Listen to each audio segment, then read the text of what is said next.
네, 현대문학 작품론 강의를 시작하겠습니다. 지금 우리가 공부하고 있는 단어는 김종길 시론의 연속성 연구입니다.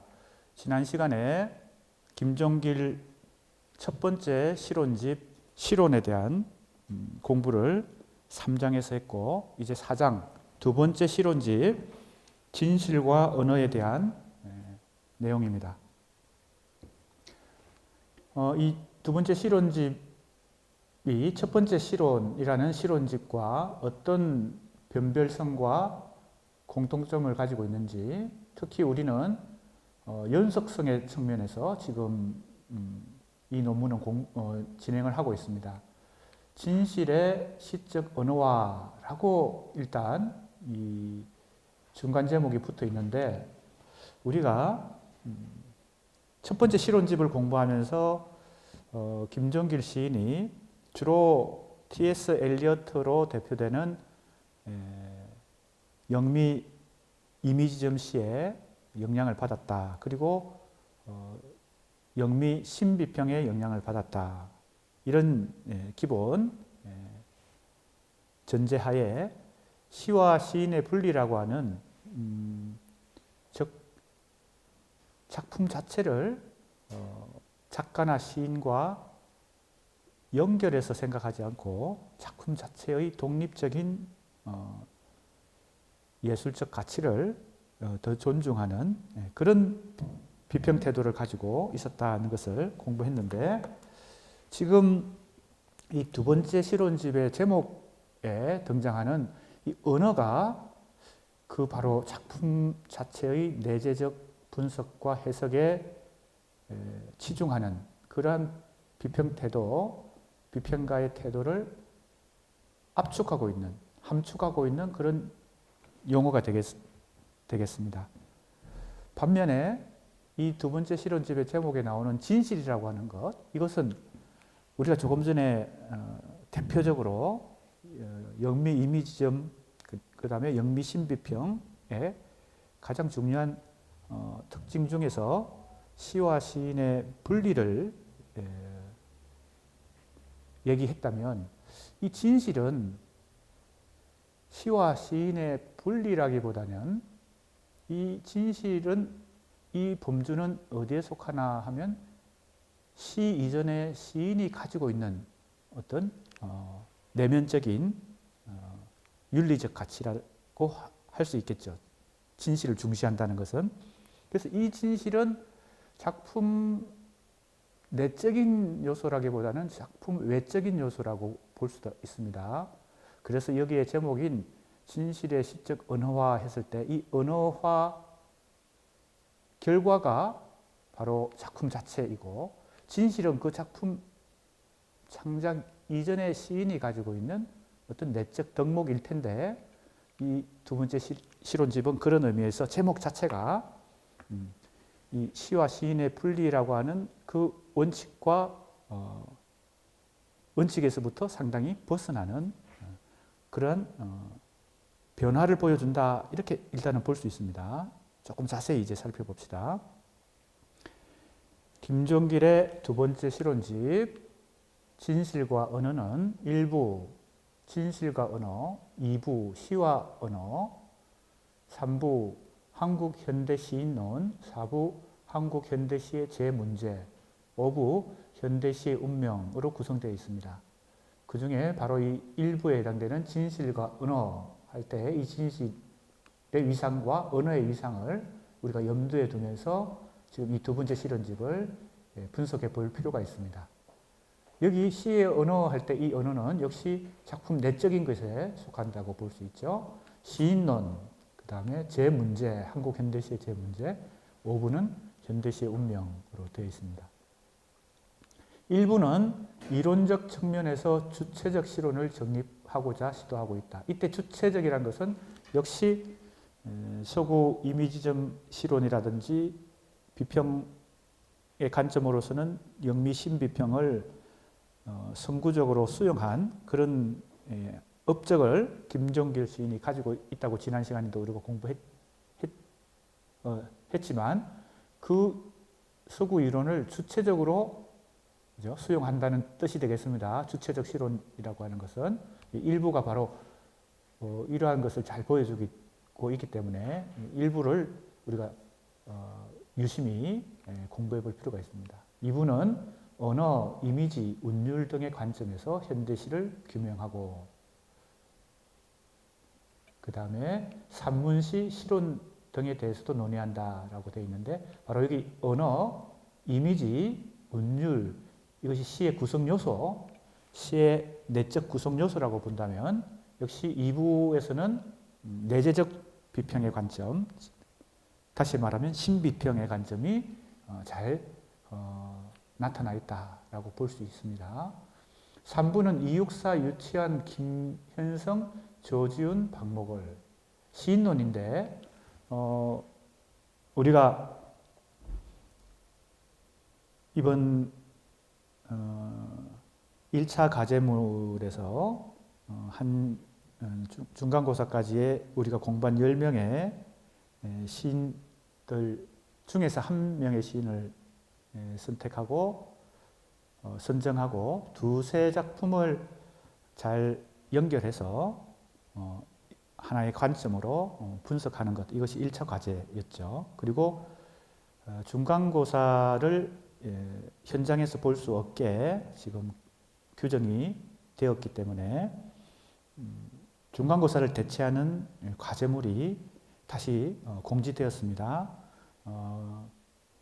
공지사항을 자세히 살펴보면 되겠고요. 거기에는 1차 과제 때 선정하지 않은 다른 시인 한 명을 선정하고 이번에는 4-5편의 작품을 잘 연결하고 일관된 관점으로 혹은 나름의 관점으로 엮어서 다시 분석하는 중간고사 대체 과제물이 지금 또 우리 학생들이 준비를 해야 됩니다. 약간 분량을 2배 정도 늘리고 또 작품 선정 수도 늘렸죠.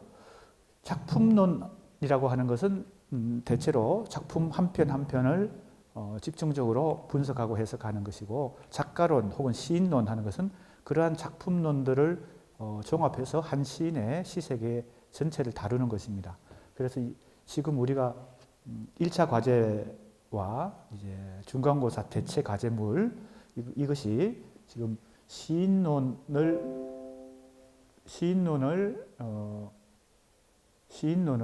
이제 본격적으로 작성하는 일종의 훈련이다. 이렇게 볼 수도 있겠습니다.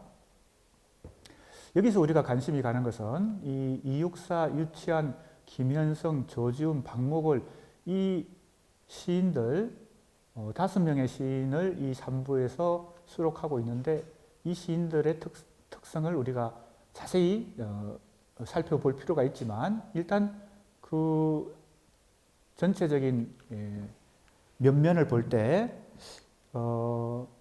김종길 시인의 비평에 뭡니까? 안목이랄까 특색이 잘 드러난다고 볼 수 있습니다. 그가 선호하는 김종길 비평가가 좋아하는 시인들은 이것이 이제 상당히 우리가 특징적인데 이 시인들의 특성은 모더니즘 시인, 특히 이미지즘을 중시하는 그런 시인이라기보다는 오히려 유교적 혹은 불교적, 동양적 그런 정신세계를 다루고 있거나 전통적인 어떤 시세계를 주로 추구하고 있는 그런 시인들인데 이육사 같은 경우에 유교적 선비 정신이 강하고 조지훈 같은 경우에는 불교적 사상이 아주 시적 배경으로 자리 잡고 있죠.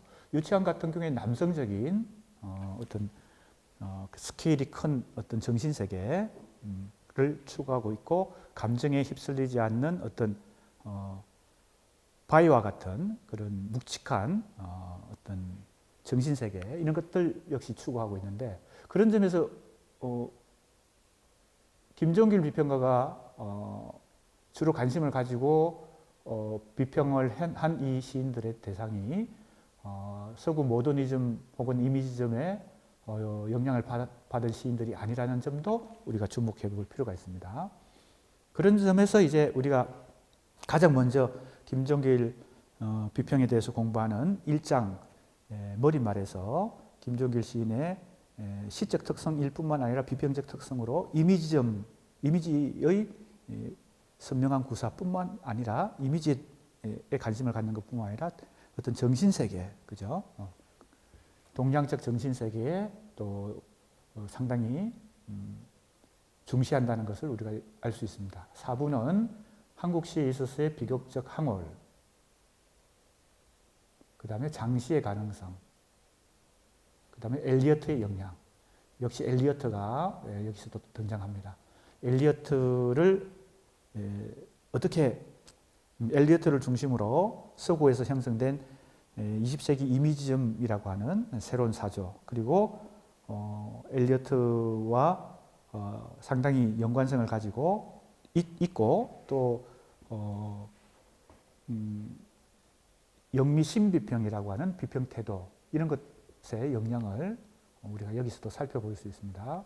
5부에서는 예이츠, 엘리어트, 긴스버그 등의 영미 시인들의 일화를 다루고 있습니다. 이것은 영문학, 영미시, 20세기 영미시를 전공한 영문학자로서의 관심이, 그리고 학문적 성과가 여기에 수록되어 있다고 볼 수 있습니다.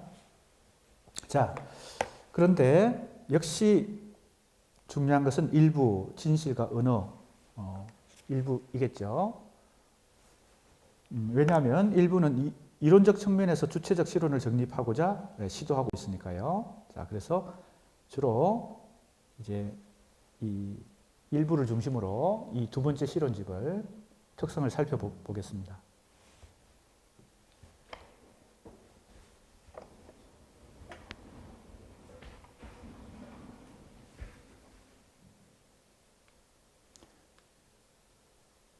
첫 번째 실론집 실론의 중심 과제가 현대성에 대한 해명이었다면, 두 번째 실론집 진실과 언어의 중심 과제는 당대 한국시에 대한 반성에 초점이 맞춰져 있다. 그래서 좀 더 한국 문학의 현장에 더 밀착해서 이제 첫 번째 실론집은 좀 더 포괄적인 큰 거시적인 의미에서 현대성, 모더니티에 대해서 탐구했다면, 두 번째 실론집은 한국시가 가지고 있는 문제를 반성하고 어떤 방향으로 나아가야 될지 방향 제시를 한다고 볼 수 있겠습니다.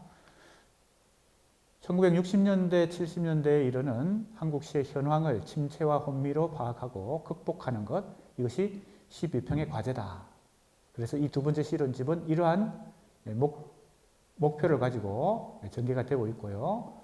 첫 실론집에서 현대성의 규명에 초점이 맞춰진 일종의 일반론적인 관심이라면, 그 다음에 이제 이 두 번째 실론집은 구체적인 한국시의 현실에 적용한 것이다. 또 첫 번째 실론집에서 3장의 한국시의 현황, 4장의 한국시 비판이 있었거든요. 이 비판적인 관점을, 이 문제의식을 이제 실천적으로 현장 비평에 종합한 것이다. 이렇게 볼 수도 있겠습니다. 자, 종합적 진단을 내리면서 시가 현대적이 되려고 하는 노력을 주로 실험이라는 용어를 표현한다. 이랬습니다. 자, 이 실험이라는 용어에 초점을 맞추는 것에 우리가 또 주목할 필요가 있는데, 역시 모더니즘의 가장 기본적인 속성이라고 할까, 특성은 새로움이거든요. 새로움의 추구, 한마디로 요약하면요. 우리가 앞에서 공부한 단원 중에 한국 현대시의 시적 실험과 초월이라는 단원이 있었죠. 그래서 그때 김수영, 김춘수, 김지아, 그리고 유화 등등에 이르기까지 황지우, 김용택, 유화까지 6명의 시인을 1960년대부터 80년대까지, 그리고 90년대까지, 유화는 90년대 시인이니까 90년대까지 어떤 관점에서 통시적으로 살펴보았습니까? 시적 실험이라는 첫 번째 관점, 두 번째는 시적 초월이라는 관점으로 살펴봤는데, 그것이 반드시 두 가지 관점이 대립되는 관점이라든지 독립적으로 분리되어 있는 관점이 아니라 연결되어 있는 어떤 연결성을 찾아본 것이 그 논문이었는데, 지금 여기 실험이라는 용어가 나와서 이제 그 생각이 났습니다.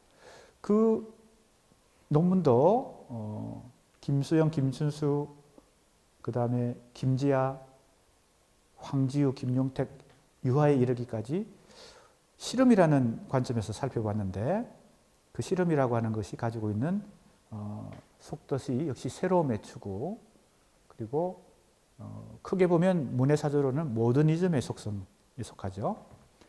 지금 김종길 비평가가 한국 시 당시에 지금 이 실론집을 내던 그 당시에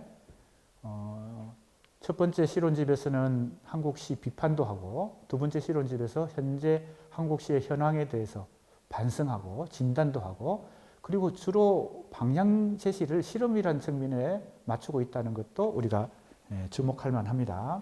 역시 모더니즘적 관점이다 라는 것을 알 수 있고요. 그 다음에 주체성의 발견, 그 다음에 연결성의 회복, 진실과 언어로 이어지는 일련의 평론들은 당시 한국시의 문제를 극복하려는 비평적 개입이다. 그리고 주로 이론적 차원이기 때문에 이것을 먼저 일부를 먼저 살펴볼 필요가 있겠습니다. 김종길은 이제 당시 시단에 대해서 어떤 제안을 하는데, 물론 이 부분이 부족하다, 그죠? 이 부분이 우리 한국 시단에 필요하다라고 그래서 이것을 강조하는 거겠죠. 연결성을 강조한다. 그리고 비평적 지성, 이것이 필요하다. 그리고 회복해야 된다. 부족하다는 거죠. 당대 한국 시단이. 이 두 용어의 차별성을 음미하는 것은 김종길 시인의 핵심을 파악하는 일이 된다. 자, 연결성이라는 차원과 지성이라는 차원, 두 가지가 어떤 차이가 있느냐. 이 두 가지를 다 강조하고 있는데, 자, 인용을 했습니다.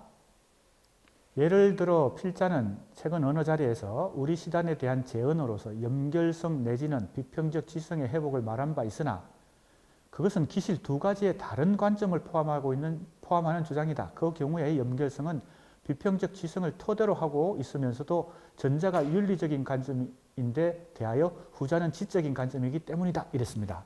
자, 그래서 이제 두 가지를 키워드, 핵심적으로 지금 우리 한국 시단의 시인들이 혹은 비평가들이 다 포함한 게 이제 시단이니까, 이게 우리 시단의 문인들에게 지금 부족하다고 생각하는 거, 꼭 갖춰야 된다고 생각하는 걸 두 가지를 제시하는데, 연결성과 비평적 지성입니다.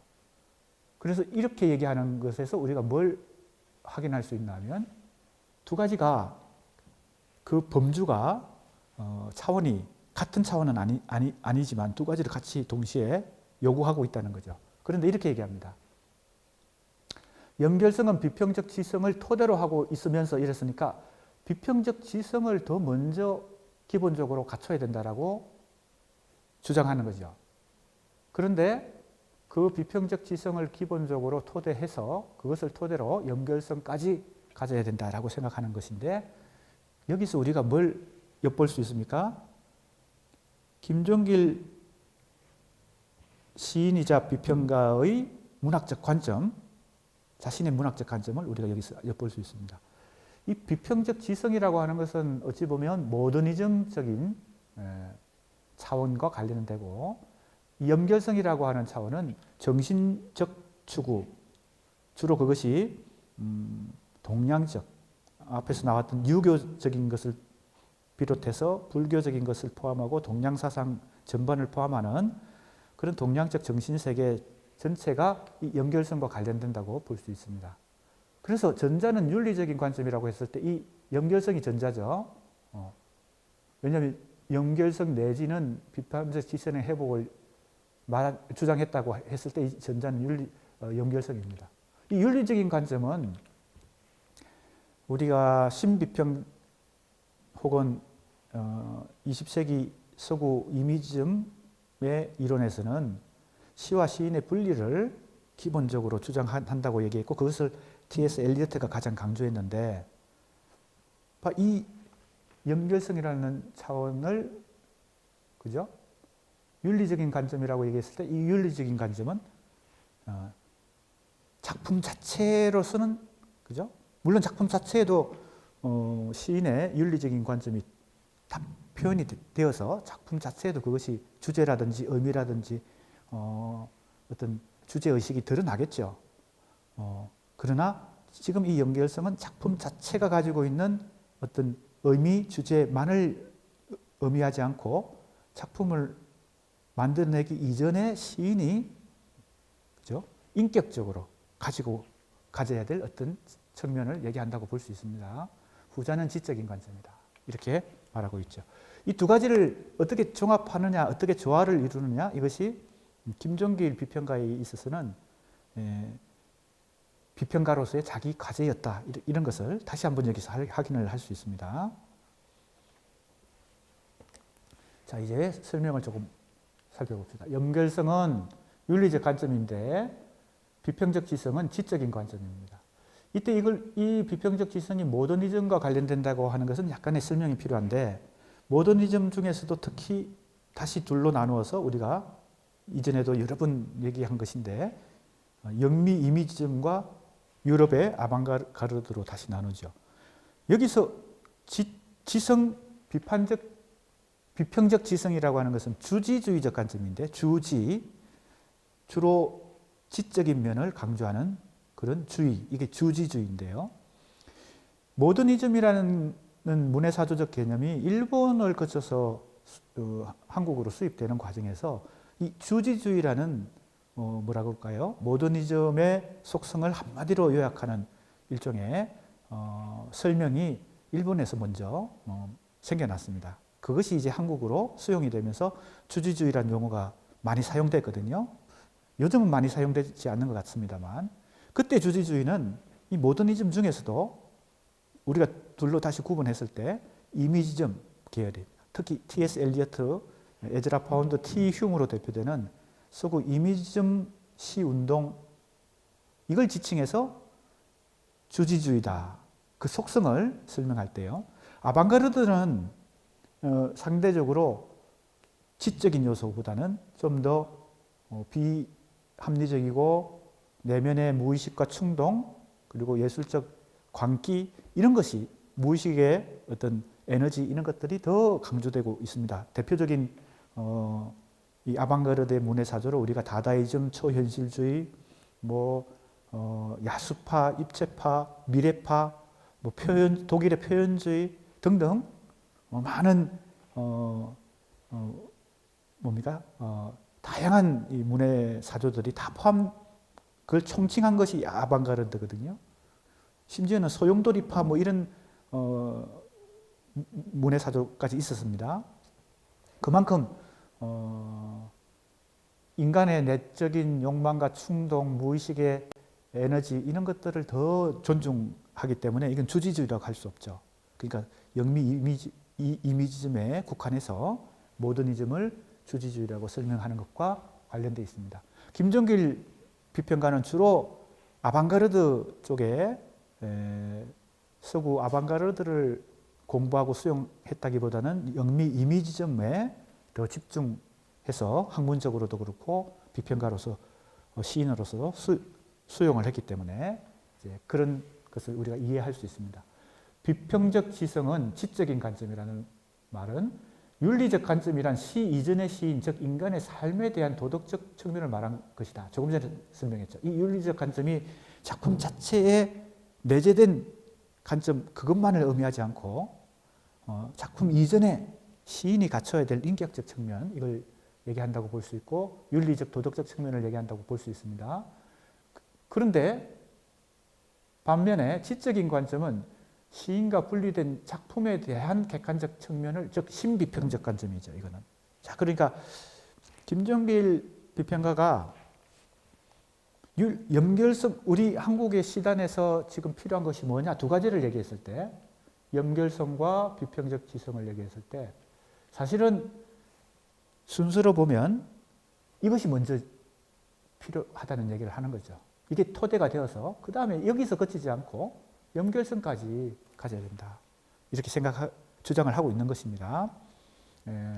역시 영국 영미 이미지점 시의 영향을 받아서 그것이 한국 시의 비평적 지성이라는 것이 시인에게도 필요하고 비평가에게도 필요한데 거기서 그치면 안 된다는 얘기까지 하고 싶은 것이죠. 김종길은 당시 시단의 문제를 극복하기 위해 첫째, 이제 더 구체적인 제도적인 지적까지 합니다. 제도적인 문제까지. 추천 제도를 재검토해야 된다. 지금 추천 제도라는 것이 상당히 현재 우리 문단에서는 많이 사라졌는데 당시에는 이것이 주를 이루었습니다. 물론 당시에도 신춘문예라고 하는 등단 제도가 있었지만 이제 문예지로 등단하는 경우에는 이제 그 문예지 추천위원이 추천을 하는 제도가 그때는 상당히 광범위하게 형성되어 있었어요. 대체로 추천이라고 하는 것이 한 번에 끝나는 것이 아니라 한 두 번, 세 번, 1회, 2회, 3회 이렇게 추천하는 그 제도였기 때문에 그 추천 받는 데 상당히 이제 도제적인 혹은 이제 권위, 추천인의 권위 이런 것들이 상당히 작용했죠. 지금은 상당히 이 문예지에서도 추천 제도는 많이 사라졌다고 볼 수 있겠습니다. 아무튼 그것이 이제 여러 가지 문제를 낳았을 테니까 이제 이것도 재검토해야 된다. 실험도 반성해야 된다. 즉 모더니즘적인 시를 쓰는 실험적인 시를 쓰는 시인들도 그 실험을 한다고 다 좋은 것은 아니라는 거죠.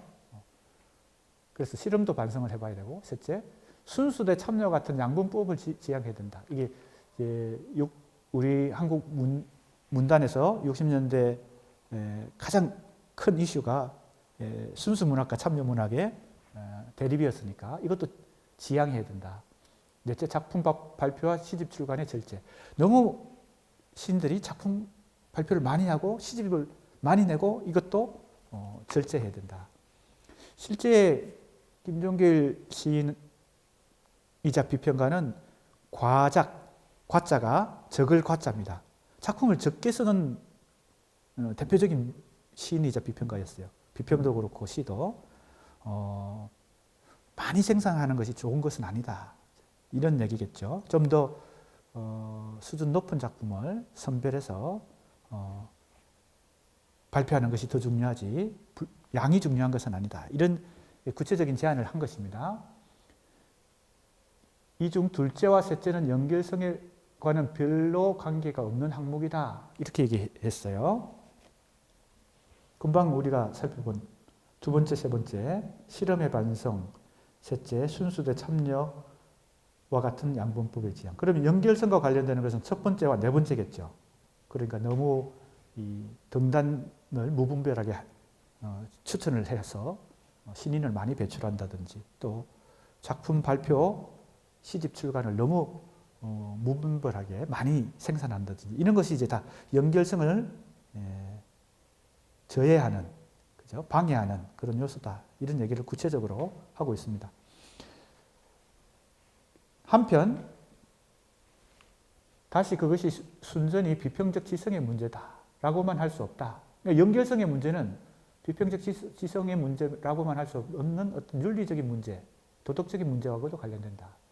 이러한 복잡한 논지의 근저에는 인간과 문화, 경험과 사물, 시인과 시사의 명확한 분절이 가능하지 않다는 인식이 이건 이제 내가 이 비평에 대한 일종의 해석을 지금 여기 덧붙이고 있는 것입니다.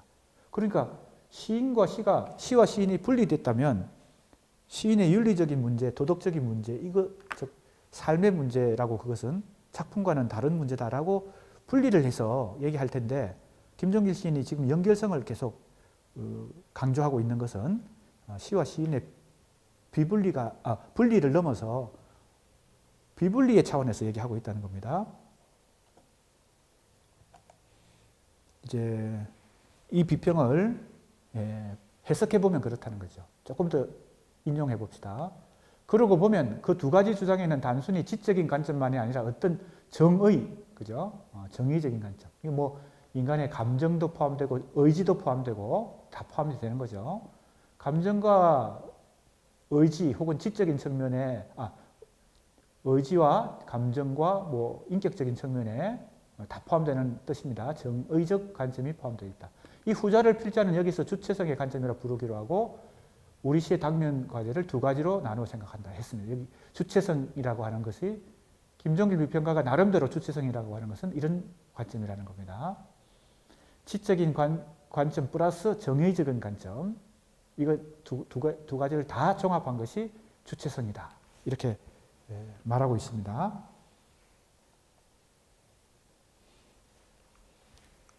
그래서 지적인 관점과 윤리적인 관점은 분리되지 않는다. 이거 두 가지를 종합한 것이 주체적 관점이다. 이런 것이죠. 상호 포함 관계다. 김종길은 상호 포함 관계의 두 관점 중 윤리적 관점을 두고 주체적 관점이라고 부른다. 당시 한국 시의 당면 가제를 두 가지로 얘기하는데 첫 번째는 자 이제 조금 더 진행을 해봅시다. 시의 현대성에 대한 반성이다. 그랬습니다.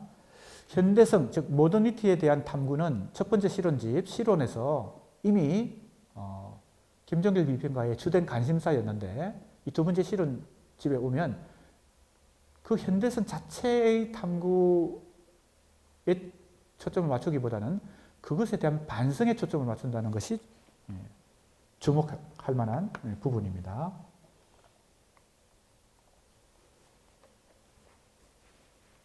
필자의 의견으로는 우리는 아직 20세기 전반에 흥행했던 시의 현대성이라는 유령에 홀려 있는 것 같다.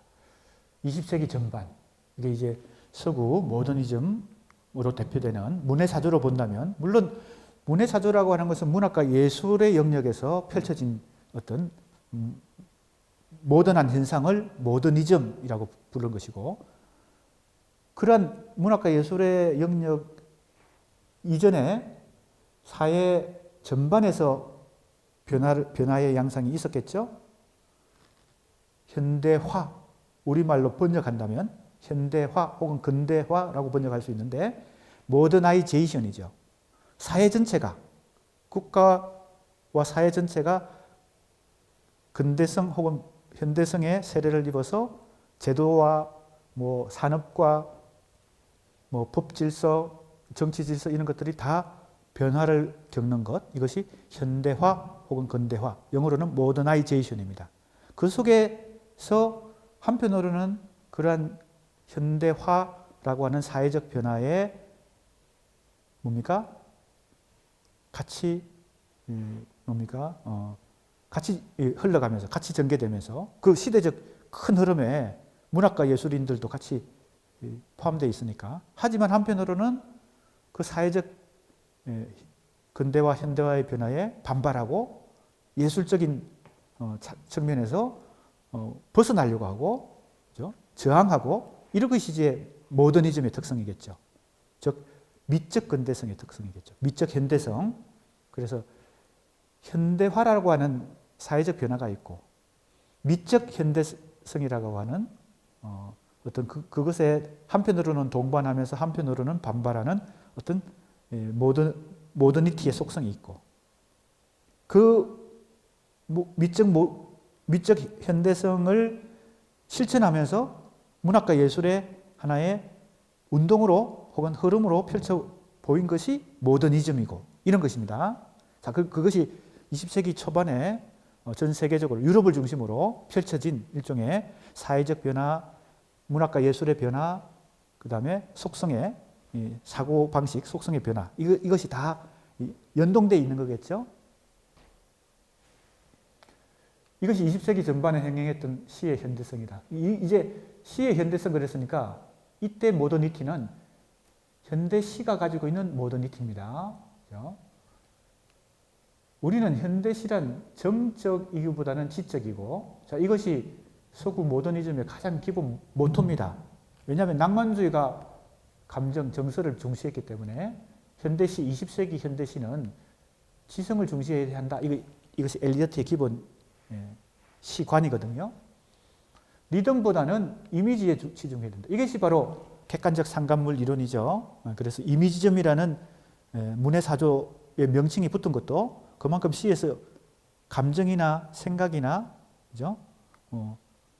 그러한 것보다는 이미지가 더 중요하다. 현대시는 이미지 위주로 써야 된다는 주장이 있었기 때문에 바로 그 이미지점이 나온 것입니다. 이미지에 초점해야 되고 평이하기보다는 난해야 되고 이것이 모더니즘 시의 난해성입니다. 또한 이론적으로 시와 시는 별개의 것이니 자, 이게 시와 시인의 분리죠. 주로 엘리어트의 이론에 거의 다 이제 이런 내용들이 포함되어 있습니다. 우리는 한국인이면서도 국적 불명의 시를 써도 좋고 이 땅의 독자들의 공감은 도외시되어 좋다는 투로 생각하는 것 같다. 이건 반성이죠. 일종의 이미지점 시를 쓰고 모더니즘 시를 쓰는 시인들에 대한 현재 이 당시에 한국 시단의 모습을 반성하고 있는 것이고 김종길 시인은 자신도 모더니즘 시인이고 이미지점 시인이지만 그것의 그 실험의 양상에 대해서는 반성을 한다는 것입니다. 자기 성찰이라고 할까 자기 반성적인 요소도 포함된다고 볼 수 있죠. 김종길은 시의 관념을 재확인하는 것이 중요한 문제다. 주체적인 시관의 정립을 등한시해왔다라고 반성합니다. 시의 현대성에 집착하여 이때 현대성은 이제 그 현대성이 가지고 있는 실험 정신이겠죠. 실험의 요소에 너무 집착해서 또 시와 시인의 분리를 또 강조하다 보니까 이제 반성할 점이 많다라고 지금 보고 있습니다. 그래서 연결성이 한국 시단에서 필요하다라는 주장을 하게 되는 거겠죠. 비평적 지성을 토대로, 그죠? 그러나 그 토대로가 중요합니다. 그냥 연결성만을 강조하면 이전의 낭만주의 시인들의 시관하고 비슷해지니까 비평적 지성을 기초로 그 다음 연결성까지 가져야 된다.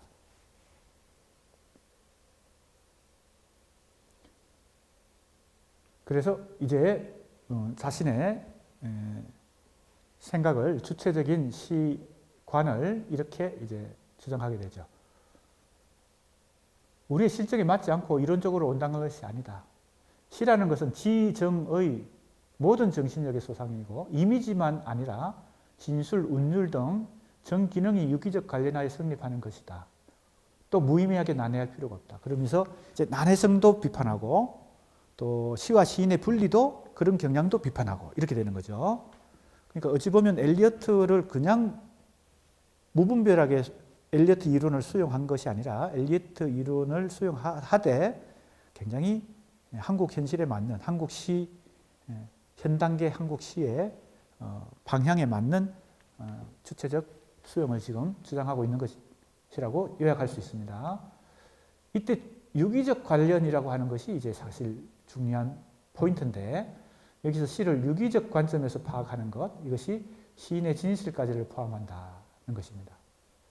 자, 보통 우리가 유기적 종합이라는 말을 많이 쓰고 유기적 결합이라는 말을 많이 쓰는데 왜 이것이 구별된다고 지금 내가 얘기하냐면 서구 신비평에서 특히 이 시의 구성 요소를 의미, 그 다음에 운율, 이미지, 비유와 상징, 운율과 화자와 어조 등등의 시의 내적 구성 요소들의 유기적 결합이라고 생각하고 그 유기적 결합의 양상을 굉장히 치밀하게 분석함으로 해서 그 작품이 가지고 있는 전체적인 속성을, 구조와 속성을 밝히는 것. 이게 신비평의 기본 태도인데 그 신비평에서 얘기하는 작품 자체의 구성 요소들이 유기적 관련성을 가진다라고 할 때 그 유기적이라는 표현하고 김종길 시인이 이 대목에서 이 맥락에서 얘기하고 있는 유기적 관련이라는 것은 조금 더 뭡니까? 이 김종길 시인의 표현이 조금 더 강범위하다, 포괄적이라는 겁니다. 왜냐하면 신비평에서 말하는 유기적 결합은 시의 구성 요소들 사이의 결합이고 유기적 결합이고 김종길 비평가가 얘기하는 지금 이 유기적 관련은 지정의가 정신적 소산이라고 그랬을 때 이것은 시인과 시를 분리하지 않은 상태에서 시인의 그죠? 정신적 차원, 윤리적 차원 그것의 구체적인 표현이 연결성이죠. 그 연결성까지 포함해서 유기적으로 그죠? 관련을 맺는다라고 얘기하고 있기 때문에 이것과 혼돈이 일어나면 안 되겠습니다. 이러한 김종길의 시가는 시란 주로 진실한 자의적인 경험의 결정이라는 문장으로 수록된다. 자, 인용을 했기 때문에 이것이 이제 김종길 두 번째 실론집에 나오는 시에 대한 정의입니다. 이때 진실이 포함되어 있죠. 그래서 이 두 번째 실론집의 제목이 진실과 언어가 됐다고 봅니다. 이 진실이라고 하는 것은 작품 이전의 영역이다, 범주다 이렇게 볼 수 있습니다. 그리고 자의적이다. 경험도 중요하죠. 경험도 시 창작 이전의 그 인격적인 시인이 가지고 있는 인격적인 경험 이걸 의미한다고 볼 수 있습니다.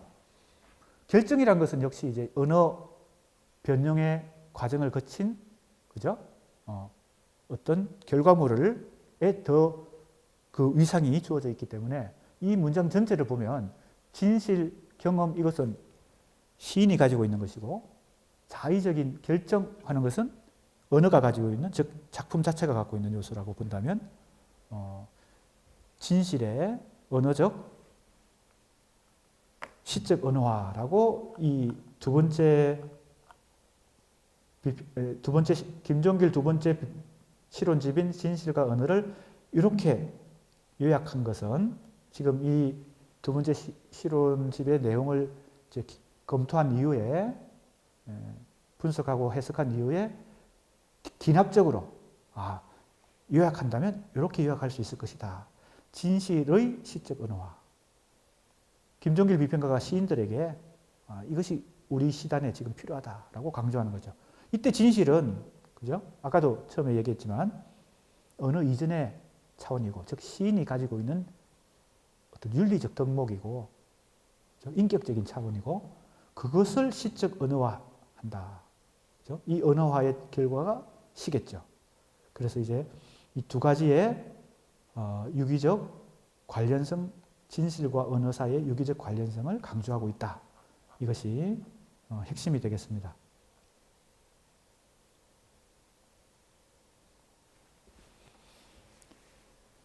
그런데 첫 실론집과 비교할 때 단절과 변모를 뚜렷이 드러내는 듯한 이러한 관점도 좀 더 세밀히 진척해 볼 필요가 있다. 겉으로 보면 첫 실론집은 시와 시인의 분리를 엘리어트의 이론을 수용해서 중심으로 주장하는 것 같고 두 번째 실론집은 지금 물론 비평적 지성을 토대로 해야 된다고 하지만 연결성에 더 강조를 하고 있으니까 새로운 단절과 차이가 있는 것 같이 보이는 거죠. 첫 실론집의 주장과 두 번째 실론집의 주장 사이에. 그런데 이제 이 논문의 가장 큰 목적은 김종길 실론의 연속성을 연구하는 거잖아요. 그러니까 겉으로 보기에는 큰 변화인데 첫 실론집과 두 번째 실론집이 그 내면적인 어떤 연속성을 이제 고찰해 보는 것입니다. 김종길이 당시 한국 시의 당면 가제로 지적한 두 번째 항목은 순수와 참여라는 양분법의 지향이다. 그죠? 순수와 참여는 이론적으로 문학에 있어서는 확연히 순수 문학이냐 참여 문학이냐 이것은 1960년대에만 존재한다고 볼 수 없고 어찌 보면 문학인들에게 끊임없이 질문되는 그죠?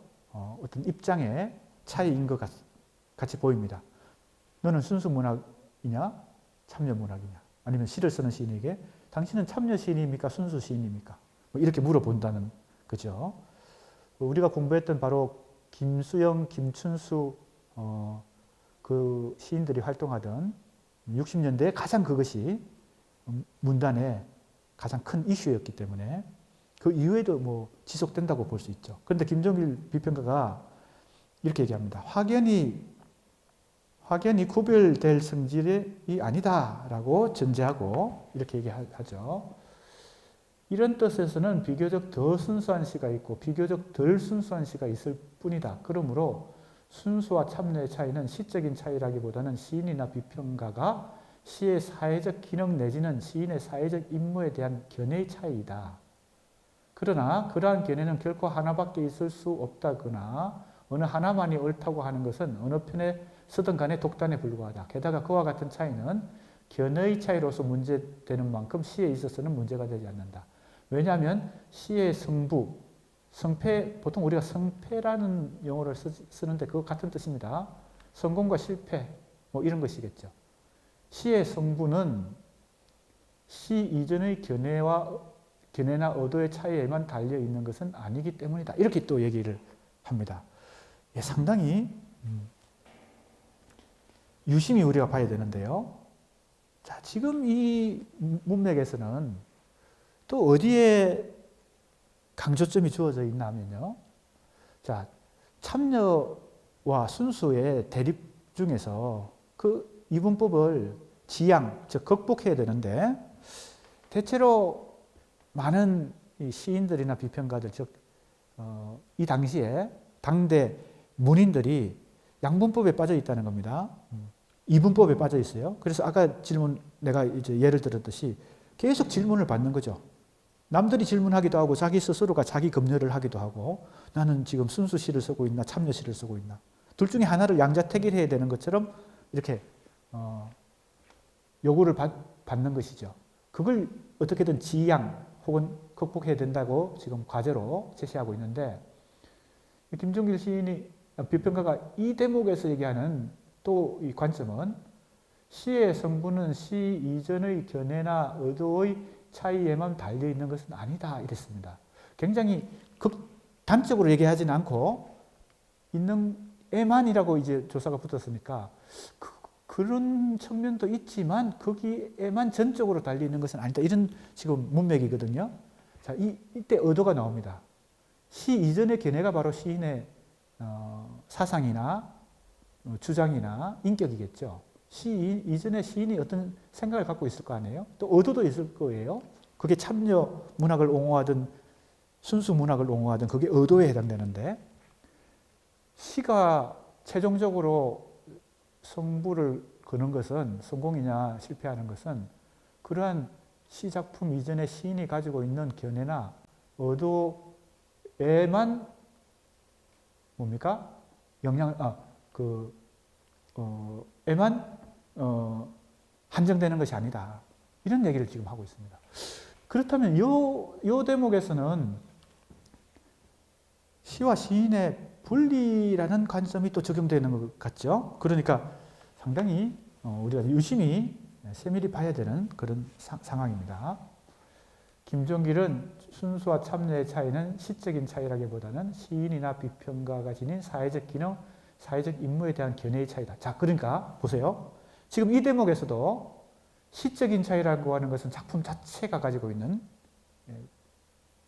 영역이고 시인이나 비평가가 지닌 사회적 기능, 사회적 임무에 대한 견해 차이는 시인이 가지고 있는 생각이나 사상이나 입장 차이 같은 것이죠. 즉 의도입니다. 의도와 작품 자체를 연결해서 생각하는 것은 문제가 있다 혹은 오류를 발생시킨다라고 하는 것이 신비평의 중요한 입장이죠. 그래서 그걸 어떤 오류라 그랬어요? 의도의 오류. 이게 신비평가들이 강조하는 것 중에 하나입니다. 작품을 이해하고 분석하고 해석할 때 이 작품을 쓴 시인이 어떤 생각을 가지고 이 시를 썼느냐, 어떤 의도를 가지고 이 시를 썼느냐, 그걸 알아봐야 된다. 그걸 찾아야 된다라고 탐색을 하게 되면, 추구를 하게 되면 오류에 빠진다는 것이죠. 지금 이 대목을 보면요, 김종길 비평가는 그러한 의도의 오류에 빠지면 안 된다라는 관점을 가지고 있는 것 같아요. 이런 관점은 시인이 지닌 사회적 기능이나 임무에 대한 견해로서 순수와 참여의 차이보다 시의 작품성이 더 중요하다는 견해이므로 또 조금 더 봅시다. 시인에게 이 시대를 사는 한국인으로서의 자각과 성실이 있고 시와 시인 및 시의 진실과 시인의 진실이 별개의 것이 아닌 이상 모든 시인은 설사 정도와 방향의 차이는 있을 만큼 참여를 하는 셈이다. 자, 여기서는 또 시인 두 관점 사이에서 지금 계속 뭡니까? 중도를 유지한다고 할까요? 아니면 두 가지 견해를 종합한다고 할까요? 두 가지 견해를 조화를 이룬다고 할까요? 그런 지금 맥락을 계속 보이고 있습니다. 지금 다시 인용한 이 부분을 보면요. 모든 시인은 정도와 방향의 차이는 있을 망정 참여를 하고 있다 그랬으니까 한국인으로서의 자각과 성실이 있고, 즉 시 이전에 시인으로서의 인격적 측면에서 한국인으로서의 정체성이 있고, 또 시인의 진실과 시의 진실이 별개가 아니다 그랬으니까 시인이 가지고 있는 인격으로서의 진실과 시가 가지고 있는 작품으로서의 진실이 분리되지 않는다는 얘기를 지금 하는 것입니다. 비분리의 관점에서 모든 시인은 참여다. 그래서 시인의 진실을 또 강조합니다. 그래서 김종길이 제시하는 시의 내용으로서의 진실은 어떤 의미를 가지는가? 자, 시의 내용으로서의 진실. 자, 이제 요약하면 이렇게 되겠습니다. 김종길이 비평가가 다소 복잡하게 설명하고 있는 걸 요약하면 우리가 이분법적으로 시인과 시를 비분리하느냐 분리하느냐 이것도 너무 이분법적으로 생각하거나 둘 중에 하나의 입장만 있다고 생각하는 것이 아니라 조금 더 섬세하게 생각하면 첫 번째 시인의 진실이 있고, 두 번째 시의 진실이 있다. 세 번째 작품 자체의 형식적 특성이 있겠죠. 그러면 시인의 진실과 시의 진실은 뭐냐? 이게 비분리죠. 연결되어 있다는 겁니다. 이때 시의 진실은 시인의 진실이 작품 언어를 통해서 언어의 형상화 과정을 통해서 시의 진실로 전이되어서 이동해서 나타난 거겠죠. 그런 관점에서는 시인과 시가 비분리되어 있다고 보는 거죠. 왜냐하면 시에도 진실이 있으니까. 또 한편으로는 작품 자체가 가지고 있는 이 여러 가지 고유한 운율이라든지 비유와 상징이라든지 화자와 어조라고 하는 그 고유한 특성을 놓고 보면 그 자체가 시인이 생각하는 그 사상과 정치적 입장과 이런 것하고 독립적으로 존재할 수 있다. 이 두 가지가 지금 이것을 중심으로 이 매개를 중심으로 조화와 통일을 지금 시도하고 있다. 이렇게 요약할 수 있겠습니다. 시의 내용으로서의 진실. 자, 시인의 진실이 있고 시의 내용으로서의 진실이 있다는 겁니다. 이것은 시 자체가 가지고 있는 진실입니다.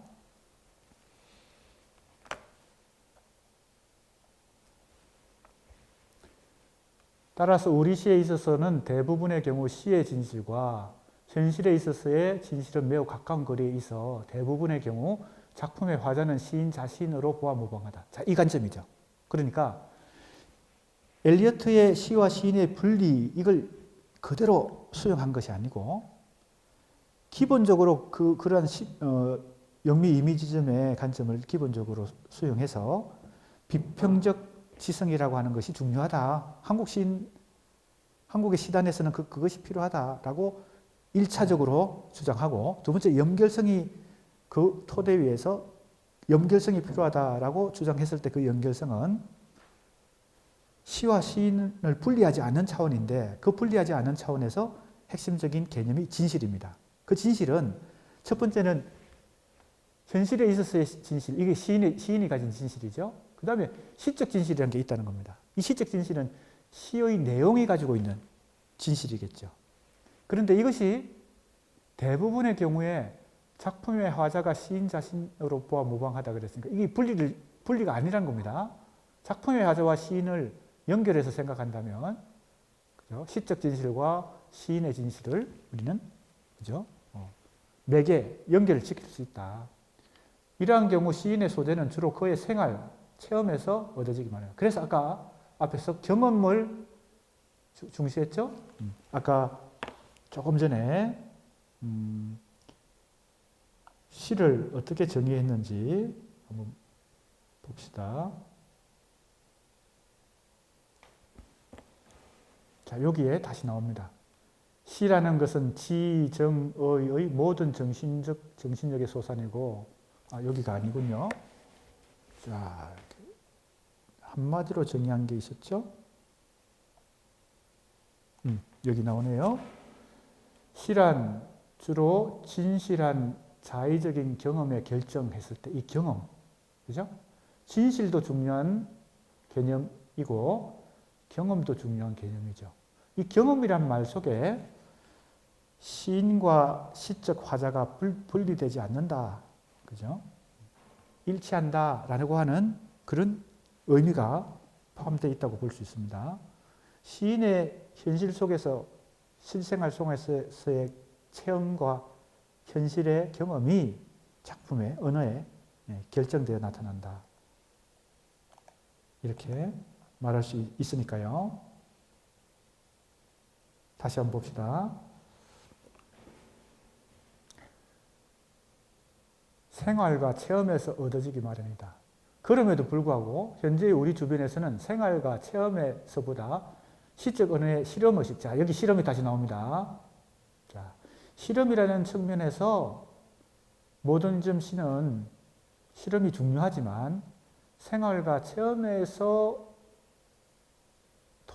그러한 것에 토대하지 않은 실험은 난해성으로 빠져서 문제가 된다는 그런 비판적인 입장입니다. 시의 사회적 기능에 대한 당위 의식에 사로잡혀. 이게 이제 시의 사회적 기능에 대한 당위 의식에 지나치게 사로잡혀 가화는 가짜꽃이죠. 조화, 가화 또는 프로그램이나 포스터 같은 허황되거나 공수한 시를 쓰는 소장 시인들. 자, 두 가지 입장에 있는 혹은 두 가지 모습을 비판하고 있는데 첫 번째는 실험. 그죠? 무엇이 없는 실험. 생활과 체험에 근거하지 않는 실험. 두 번째는 사회적 기능에 대한 당위 의식에 사로잡혀서 프로그램이나 포스터 같은 허황되거나 공수한 시를 쓰는 시인들입니다. 첫 번째는 모더니즘 시인들이고 두 번째는 리얼리즘 시인들인데 순수 시를 쓰는 일부 시인들이 실험 정신에 너무 집착한다. 그래서 난해한 시를 쓴다. 이것도 비판하고요. 참여시를 쓰는 일부 시인들이 당위의식에 사로잡혀서 지나치게 정치적인 어떤 구호에 가까운 시를 쓴다. 지금 이 두 가지를 다 비판하고 있는 것입니다.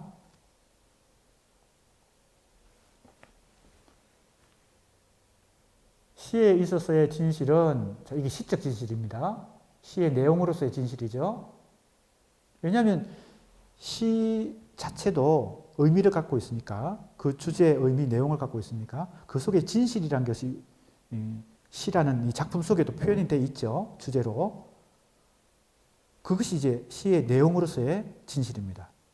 근데 이 시의 내용으로서의 진실이 생겨나게 된 근본 원인은 시인이 그러한 사상과 감정과 인격 속에서 진실을 가지고 있었기 때문에 언어의 결과물로 이게 나왔을 거거든요. 그러니까 시에 있어서의 진실은 현실에 있어서의 그것과 엄밀한 뜻으로 완전히 부합하는 것은 아니며 또 부합돼서는 안 될 것이다 라고 전제합니다. 그러니까 시와 시인이 완전히 일치하는 건 아니다.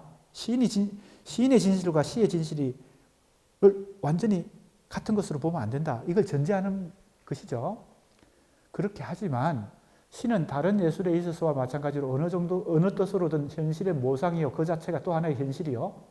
자, 현실이 모상이니까 현실을 뭡니까? 모방한다 혹은 현실을 반영한다. 현실에서 벗어날 수 없다는 겁니다. 또 그 자체가 하나의 현실입니다. 시도 그 자체의 현실이라는 거죠. 또 하나의 세계다라고 부연하면서 시의 진실과 현실의 진실을 밀착시킵니다. 완전히 처음부터 동일한 건 아니지만 그게 또 분리될 수도 없다. 이렇게 얘기하는 거죠. 이러한 관점은 시와 시인을 밀착시키는 관점입니다. 그래서 김종길이 제시하는 진실은 시인이 생활하고 체험하는 현실의 자체가 진실이죠. 그러니까 시의 진실과 시인의 진실과 시의 진실 두 가지 범주를 같이 고려하면서 그 사이에 분리와 비분리를 그죠? 조화를 이루는 그런 이론적 전개를 보여주고 있습니다. 그러므로 김종길이 현실의 체험과 생활과 체험에서 얻어지는 시인의 진실을 중시하는 것은 당시 한국 시단이 실험의식에 사로잡힌 순수시, 물론 일부의 순수 시인들이겠죠. 사회적 기능에 대한 당위의식에 사로잡힌 참여시. 역시 다 그런 것은 아니고 일부의 참여 시인들이 그런 극단적인 모습을 보여주기 때문에 그런 양극화 속에서 그것을 극복하기 위해서 이런 제안을 한다고 볼 수 있습니다. 자, 이제 연결성에 대해서 어떻게 표현하는지 조금 더 살펴보도록 합시다. 시인의 연결성은 우선 인간적 내지 도덕적 문제로 생각할 수 있겠습니다. 시인이란 자질에 있어 보통 사람들과 구별되는 면을 가지고 있긴 합니다만 이러한 시대에는 시인도 최소한 건전한 정신을 가진 정상적인 시민의 한 사람일 수밖에 없습니다. 자, 이것도 낭만주의 시대의 그 시인관하고는 좀 다르죠. 역시 김종길 시인 현대 시 모더니즘 시에 영향을 받아서 그럴 수 있겠지만 낭만주의 시대 시인은 특별한 사람이죠. 보통 사람이 아닌 거죠. 보통 시민 정신을 가지고 그런 차원에서 시인을 얘기할 수 없는 것이죠. 천재적인 영감을 가지고 또 어떤 광기를 가지고 내면에 분출하는 어떤 시적 시정신을 표출하는 그런 낭만주의 시인의 시인은 천재에 가까운데 지금 정상적인 시민의 한 사람일 수밖에 없다라고 얘기하는 것도 상당히 모던한 관점입니다. 서구 모더니즘의 시인관이죠. 게다가 그에게는 예술적인 양심과 양식이 있어야 한다. 이랬습니다. 그러니까 굉장히 어떻게 보면 온건한 어떤 모더니즘적인 아방가르드는 상당히 과격한 모더니즘이고 이미지즘은 온건한 모더니즘이라면 역시 김종길 시인이자 비평가의 이 문학적 입장은 모더니즘 중에서도 온건한 모더니즘에 가깝다고 볼 수 있습니다. 예술적인 양심 내지 양식이란 쉽게 말하면 시인의 경우 자기가 쓰는 작품이 의미 있는 것인가 아닌가를 알아내고 무의미한 경우에는 발표를 삼가해야 된다. 자, 이제 이것은 연결성에 대한 얘기이고 발표를 너무 무분별하게 양산하는 것에 대한 또 비판이라고 볼 수 있습니다. 주체성의 확립은 서구 비평 이론을 우리 실정에 맞게 내면화한 것으로 평가될 수 있습니다. 그리고 연결성은 예술적 양심이나 양식에 대해서 사고하는 관점이고요. 현대성의 규명에서 더 나아가서 당시 한국 시단이 가지고 있는 문제점을 그리고 그 병폐를 해결하는 방안으로 주체성을 얘기하고 있습니다. 그래서 첫 번째 실론집에서 시와 시인의 분리와 비분리 사이에서 유동하던 관점에서 좀 더 이론적 정립을 제시하게 됩니다.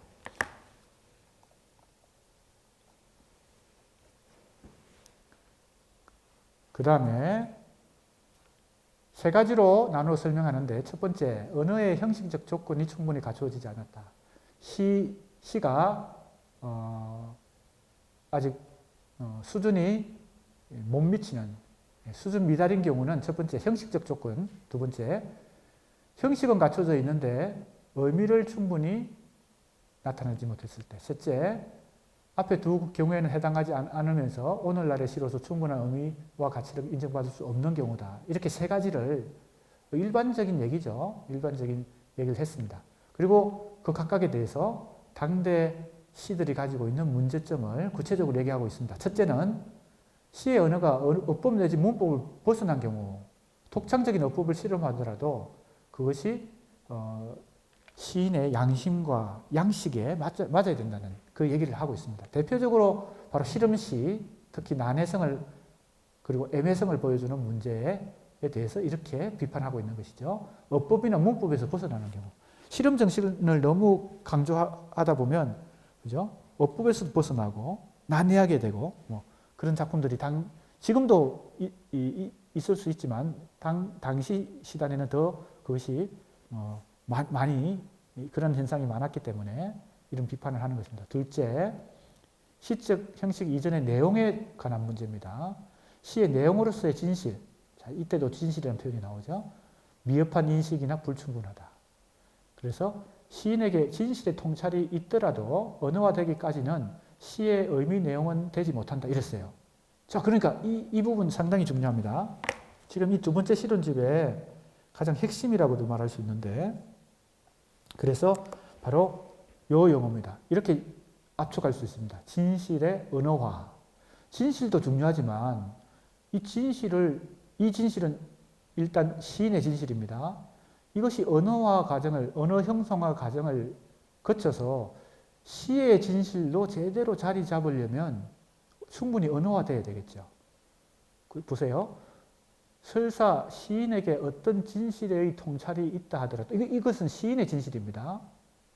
그것이 충분히 언어화되기까지는 그것은 시의 의미 내용은 되지 못한다 그랬으니까 이때 얘기하는 시의 의미 내용이 시의 진실입니다. 시인의 진실이 시의 진실이 되려면 충분한 언어 표현의 과정을, 그죠? 완숙한 언어 표현의 과정을 거쳐야 된다는 얘기겠죠.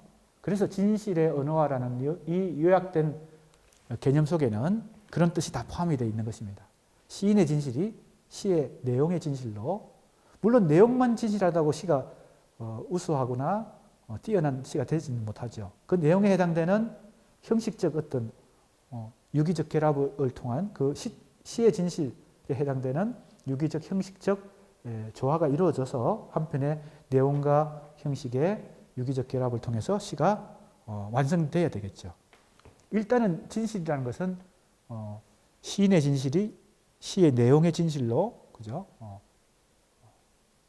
형성화되어야 된다는 얘기를 여기서 하는 것입니다. 셋째는 언어의 형식 및 그것과 의미 내용과의 관계가 파탄이 없으면서도 이게 바로 조금 전에 얘기했던 겁니다. 시의 진실, 즉 내용의 차원만, 의미 내용만 있어서 되지 않고 그 의미 내용에 부합하는 형식, 그죠? 그 관계가 완결이 되어야 된다는 거겠죠. 그것이 오늘의 시로, 당대의 시로 인정받을 수 있어야 된다. 의미와 가치를 충분히 가져야 된다. 여기서 문제가 되는 것은 새로움인데 시대성과 언어 형식이라는 두 가지 측면에서 새로움을 규명하는 것입니다. 이 새로움은 그 시대에 맞는 시대 정신을 담아야 새롭다고 말할 수 있다는 거죠. 그죠? 여기서 오늘의 시로 의미와 가치를 충분히 가져야 한다. 그랬으니까요. 그래서 시가 새로운 시대성과 언어 형식을 갖춰야 하지만 현대성의 추구가 지나치게 계획적이거나 너무 의도적으로 현대성을 추구한다. 이게 실험 정신에 집착한 난해 시들이 대체로 그렇죠. 의식적인 경우 너무 의도적이거나 의식적으로 실험을 추구하면 언어의 형해라고 하는 것은 골조, 뼈다귀 이런 뜻이죠. 언어에 뼈만 남는다는 것입니다. 공허한 언어에 뼈다귀만 남는다. 그리하여 이른바 모더니즘이나 순수시나 참여시의 너무나 의식적이고 계획적인 실험이 대부분 공소하고 의미가 없고 진실을 담는 데 실패한다. 해석을 한다면 김정길 비평가는 시의 내용으로서의 진실과 그 진실의 언어화로서의 언어 형식을 아울러 중시합니다. 자, 그럼 사실은 우리가 세 가지 범주를 같이 살펴봐야 된다는 거죠. 김종길의 지금 주장을 요약한다면 시인의 진실이 있고, 두 번째 시의 진실이 있고, 세 번째 시의 형식적 유기적 결합이 있다. 이렇게 볼 수 있습니다. 이 세 가지가 어찌 보면 순서적으로, 즉 순차적으로 진행되는 거겠죠. 시의 진실이 시인의 진실보다 앞서지는 못하겠죠. 시인의 진실이 먼저 인격적으로 있고 그 다음에 그것이 시의 내용의 진실로 전환되면서 동시에 언어적 형상화의 수준까지 완비해야 되는 거겠죠. 자, 여기입니다. 시의 내용으로서의 진실과 그 진실의 언어화로서의 언어 형식을 아울러 중시합니다. 사실은 두 개인 것 같지만 하나가 여기 더 있습니다. 그것이 시인의 진실이죠. 시인의 진실, 시의 내용으로서의 진실, 그 다음에 진실의 언어화.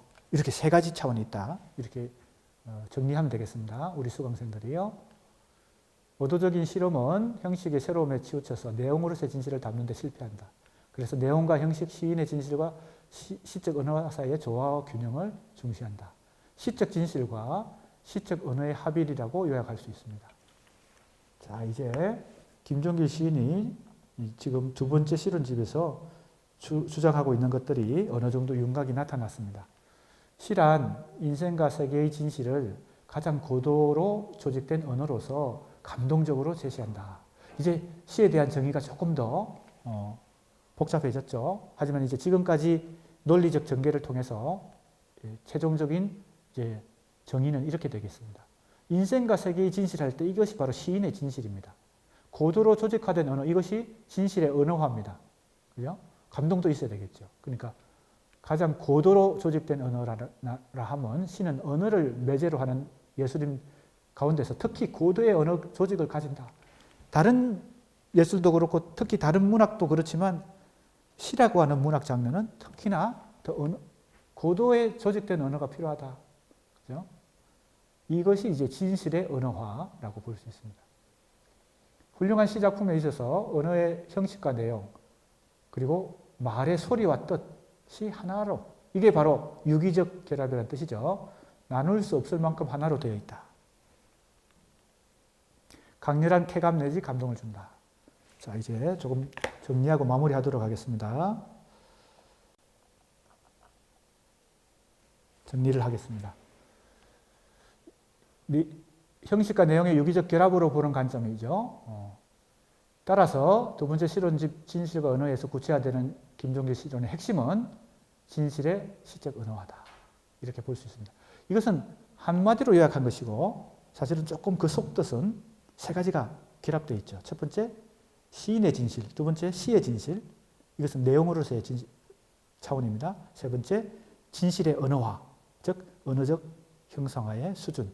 이렇게 세 가지가 다 종합된 것이 지금 이 개념이다. 이렇게 볼 수 있습니다. 진실의 시적 언어화다. 그래서 주체성도 강조하고 연결성도 강조하고 시인이 지닌 윤리적 관점, 예술적 양심과 양식, 이것은 시인의 진실, 즉 시 이전의 진실이죠. 김종길 비평가가 최종적으로 주장하는 것은 이러한 시인의 진실을 시의 진실로, 그리고 시의 시적 언어로 형성하는 과정에서 내용과 형식, 그리고 시적 진실과 시적 언어의 유기적 결합이 최종적인 결론이라고 볼 수 있습니다. 그래서 연결성과 주체성을 주장하면서 최종적으로는 이 세 가지를 유기적으로 결합해서 당시의 순수시, 너무 실험 정신에 치우쳐서 난해성을 보이는 순수시, 너무 뭡니까? 정치적 목적 의식에 치우쳐서, 참여 의식에 치우쳐서 정치적 구호와 같이 뼈다귀만 앙상한 그런 참여시를 비판하면서 지금 우리 시대가 요구하는 현대성을 가진, 새로움을 가진 시는 이러해야 된다라는 것이 김종길 비평가가 두 번째 실론집에서 주장하는 내용이다. 그리고 이것이 이제 일부의 이론적 차원에서 주장되는 것이고요. 2부, 3부, 4부에서 구체적인 시인들 작품을 분석하고 해석하고 또 시인론을 통해서 구체적으로 그 사례를 들고 있는 것입니다. 자, 그래서 이 논문은 크게 김종길 실론의 연속성 연구라는 관점에서 첫 번째 실론집인 실론, 두 번째 실론집인 진실과 언어 사이에 그 비평적 주장이 어떤 특성을 갖고 있고 또 어떤 연속성을 갖고 있는지 거기에 대해서 살펴본 것입니다. 5장은 이제 맺은 말인데 지금까지 서론과 본론에서 얘기된 내용들이 다 핵심적인 내용들이 요약이 되어 있습니다. 그래서 우리 학생들은 이 5장 맺은 말 부분에서 요약을 한번 점검할 때 읽어보면 더 정리하는 데 도움이 될 것입니다. 자, 그래서 우리가 지난주 2번 화요일, 목요일 수업과 오늘 8주차 화요일 수업 이렇게 3번에 걸쳐서 김종길의 비평에 대해서 공부를 했습니다. 이번 주 8주차는 중간고사 기간인데 우리 고려대학교 중간고사 방침이 현장 시험을 보지 않는 것으로 그렇게 규정이 나왔기 때문에 우리는 과제물로 대체를 합니다. 그리고 과제물로 대체하는 경우에는 중간고사 기간 혹은 뭐 나중에 기말고사 기간도 마찬가지인데 수업 한 번을 대신하는 것으로 이렇게 규정이 나와 있습니다. 그래서 김종길의 비평에 대해서 3번의 강의를 통해서 수업이 진행되었습니다. 자, 이것으로 마무리하도록 하겠습니다.